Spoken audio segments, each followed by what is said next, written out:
आज तो तभी मैं इंडिया में होता हूँ उसके अच्छा, mister Shahzada Singh Kapoor, director, one of the leading companies related to honey exports from India, and they are into food and agro trading in Gulf.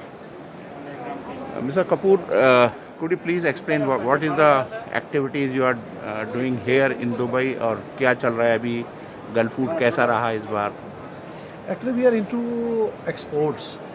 India से हम हनी एक्सपोर्ट करते हैं 40 कंट्रियों के अंदर, और दुबई में हमारा सेल्स एंड मार्केटिंग ऑफिस है। इसमें हम कुछ ट्रेडिंग के प्रोडक्ट भी करते हैं। इस बार का गल्फ फूड जैसे आप पूछ रहे हैं, गल्फ फूड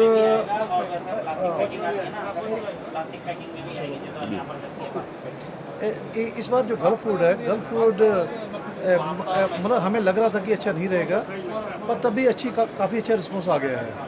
ओके, पहले दिन थोड़ा सा कम विजिटर था, फिर लास्ट 2-3 डेज में काफ़ी इम्प्रूव हुआ है और बहुत सीरियस लोगों ने इस शो को विजिट किया है। आपके स्टॉल पे कैसा रेस्पॉन्स रहा? हाँ जी, पहले दिन हमें भी ये लगा कि रश कम है, पर सेकंड थर्ड डे मोमेंटम बन चुका था।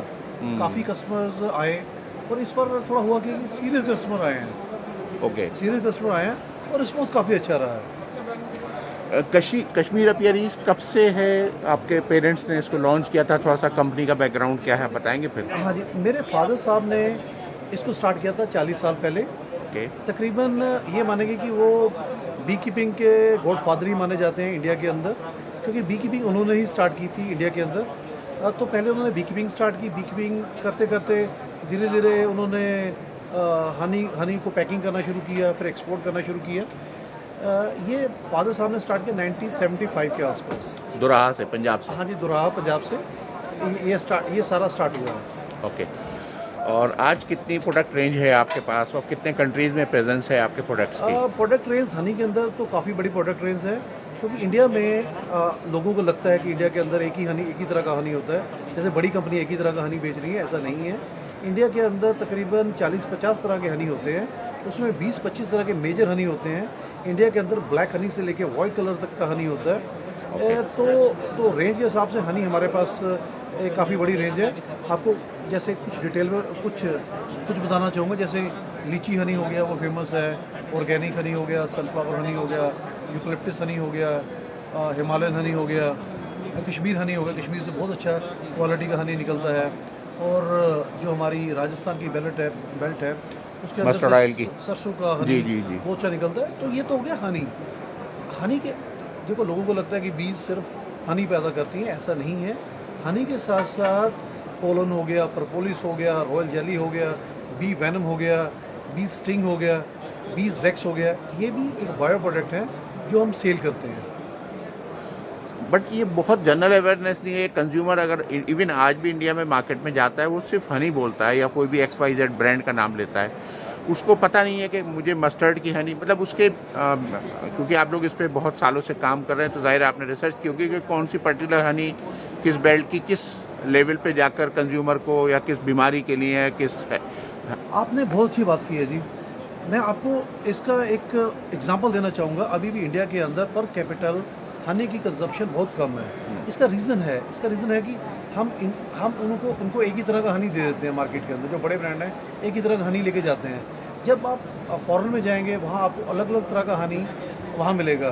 कुछ हनी ऐसे हैं जो बच्चे देख के शेल्फ से उठाते हैं और उसको ब्रेड में लगाते हैं। इंडिया में हनी का टेस्ट इस तरह से आता है जैसे वो मतलब आयुर्वेदिक मेडिसिन हो। तो इंडिया में कॉन्सेप्ट ये बन गया है कि हनी को हमने यूज़ करना है मेडिसिन के रूप में। आपको खांसी है, जुकाम है, तब हनी को यूज़ करना है, ऐसा नहीं है। आप शुगर की बजाय हनी को कहीं भी यूज़ कर सकते हैं। ये कॉन्सेप्ट लाने के लिए आपको हनी की क्वालिटी की तरफ ध्यान देना पड़ेगा। आपको सिंगल फ्लोरा हनी भी मार्केट में देना पड़ेगा। जैसे कई लोगों को मैंगो जैम पसंद है, किसी को एप्पल जैम पसंद है, किसी को बनाना जैम पसंद है, किसी को मिक्स फ्रूट जैम पसंद है। इसी तरह जब हम अलग अलग फ्लेवर के हनी इंडिया में देंगे तो कस्टमर अवेयरनेस उससे और ज़्यादा बढ़ जाएगी। ओके, तो ये जेनेरिक प्रमोशन हनी का एक्चुअली किसको करना चाहिए? पहले आप लोगों ने एक एसोसिएशन बनाई थी और भी इस पर गवर्नमेंट ऑफ इंडिया की तरफ से काम हुआ, बट अभी भी सिर्फ बहुत सेलेक्टेड कंज्यूमर हैं इंडिया में जो एक हनी की बॉटल छोटी सी, वो कोई भी ब्रांड हो सकता है, अपने घर में रखते हैं, बट ये मास कंजम्पशन का चीज़ अभी भी नहीं बन पाई। इसका रीज़न प्राइस है या अवेयरनेस होना नहीं है? नहीं, प्राइस मैं इसको नहीं मानूंगा, अवेयरनेस इसको मानूंगा। एक्चुअली हमारे हमारे हनी के अंदर नहीं, सभी फूड प्रोडक्ट के अंदर एक बहुत बड़ा गैप है। गैप ये है कि जो कंपनियां इसको प्रोसेस करती हैं उनको प्रोडक्शन का बहुत बढ़िया आइडिया नहीं होता। वो एक इकोसिस्टम को लेके मतलब काम नहीं करते, उनको नहीं पता कि किसान और क्या क्या पैदा कर सकता है, हम वहाँ उस लेवल के ऊपर क्या क्या वैल्यू एडिशन कर सकते हैं। यही हनी के अंदर ही बहुत बड़ा गैप है। जो हनी बनाने वाली कंपनियां, मैं हैरान हो गया, जो बड़ी कंपनियां भी हैं, मैं भी थोड़ी हैरानी हुई, उनको भी एक्चुअल में ये नहीं पता कि इतने तरह के हनी निकलते हैं और उनको हनी को कैसे कैसे दिया जा सकता है। हनी तो अलग चीज़ है, उनको पोलन पर पोलिस, रॉयल जाली, बी वेनम किसी का नहीं पता।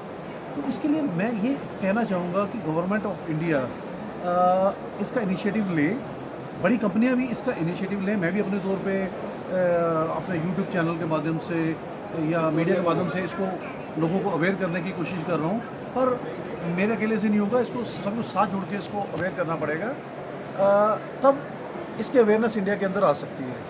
बट इसके लिए कोई आप लोगों ने कोई प्रमोशन बॉडी या कोई एसोसिएशन बनाई हुई है हनी ग्रोवर्स की इंडिया में? एसओए बहुत वीक है। उसका रीज़न क्या है, जो बी कीपर्स हैं दे कैन नॉट स्पीक, उनको वो जो चाहते हैं उनको अच्छे शब्दों में उनको बयान नहीं करना आता। जो पैकर्स हैं वो बी कीपर तक जा नहीं जा रहे, पहुंच नहीं पा रहे। तो इसके अंदर एक बहुत बड़ा गैप है, तो बहुत बड़ा गैप है। तो अभी मैं कहूँगा इसमें बहुत कुछ करने वाला है।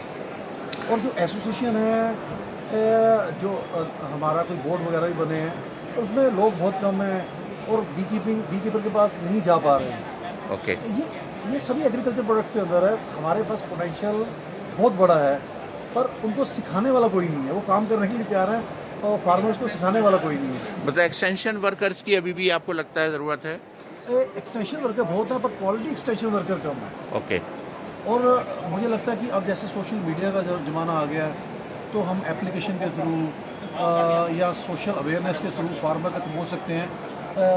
मैं जैसे अभी मेरा एक सोशल चैनल यूट्यूब चैनल चल रहा है, मैं खुद हैरान हो गया। कुछ बी कीपर्स इस तरह के क्वेश्चन करते हैं जो बिल्कुल बेसिक हैं, जो उनको बी कीपिंग स्टार्ट करने से पहले पता होनी चाहिए, और वो बी कीपिंग स्टार्ट करने के 5-5, 10 साल उनको क्वेश्चंस का आंसर नहीं कहीं से मिल पाता। बट एक अगर मैं जनरल टर्म में पूछा जाए तो एक बी कीपर को क्या मंथली इनकम होती है उसकी रेगुलर जो वो क्रॉप कर रहा है, उसके अलावा अगर वो बी कीपिंग में जाता है तो क्या फ़ायदा है उसको इसमें जाने का? देखो, एक्चुअल में यहाँ पर मैं इसको जवाब को थोड़ा अलग से जवाब देने की कोशिश करूँगा। Pollination is the main product. Okay.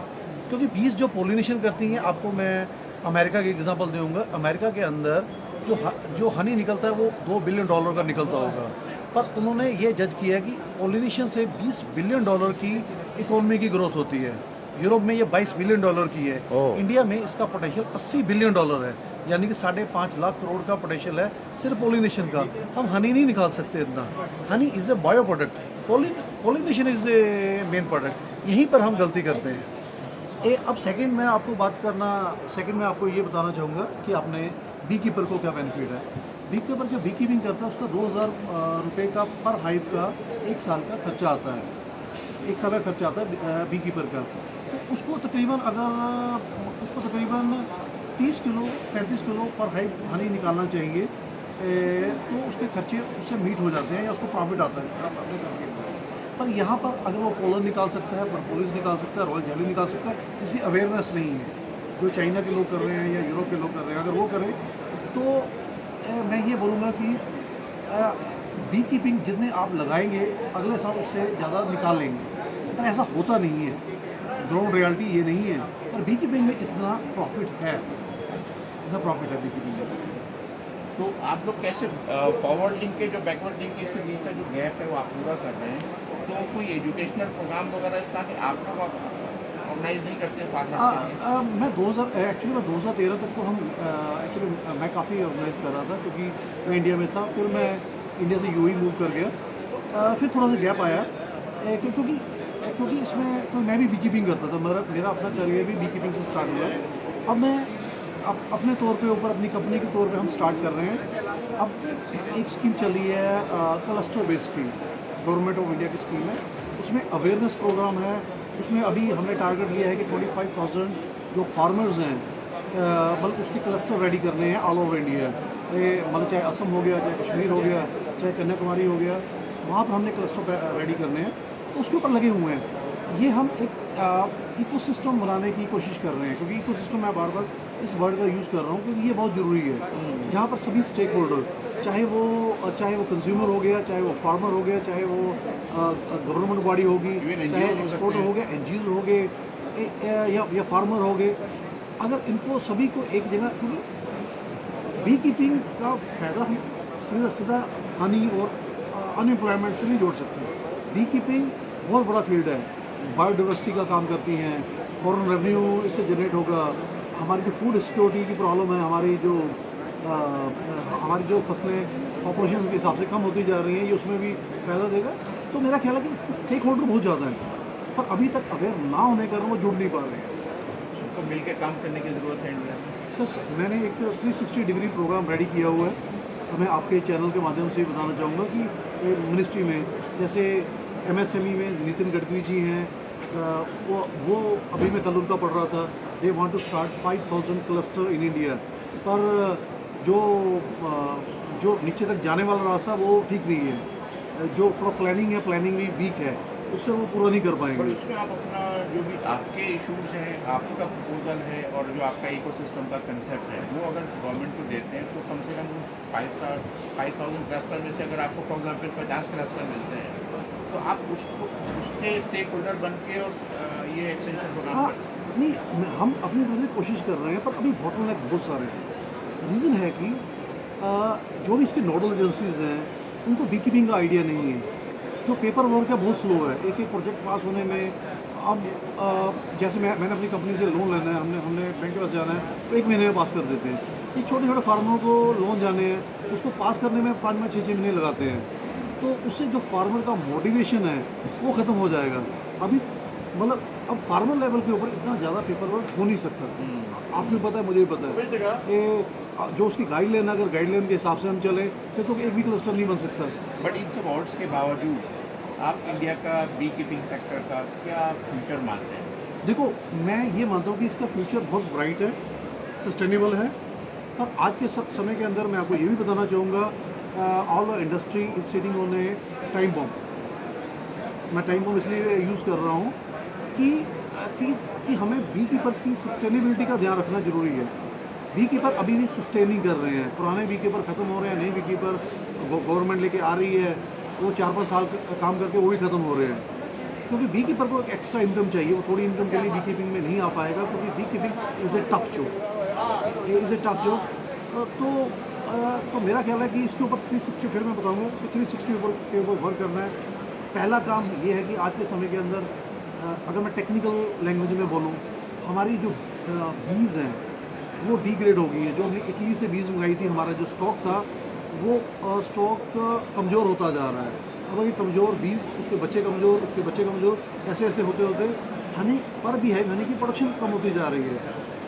2013 में पर हाइव हम 80-90 किलो पर ईयर लेते थे, आज वो कम हो के 20 से 25 किलो रह गया।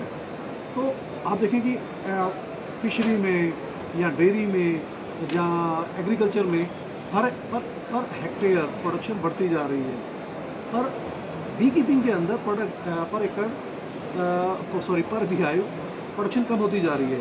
तो इसका रीज़न हम बेसिक चीज़ को ध्यान नहीं दे रहे कि बी ब्रीडिंग के ऊपर कोई प्रोग्राम नहीं है। बी ब्रीडिंग एक साइंटिफिक प्रोग्राम है, वो मैं भी अपने लेवल पे नहीं कर सकता।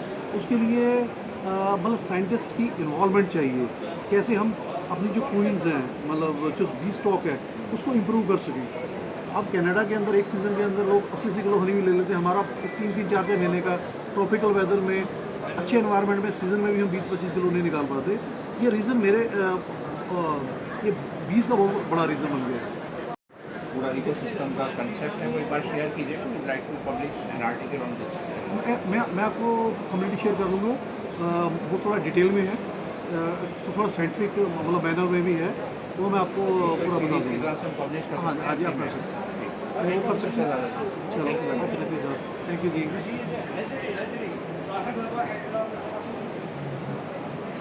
साथ साथ के ऊपर क्लोज कर देना यार।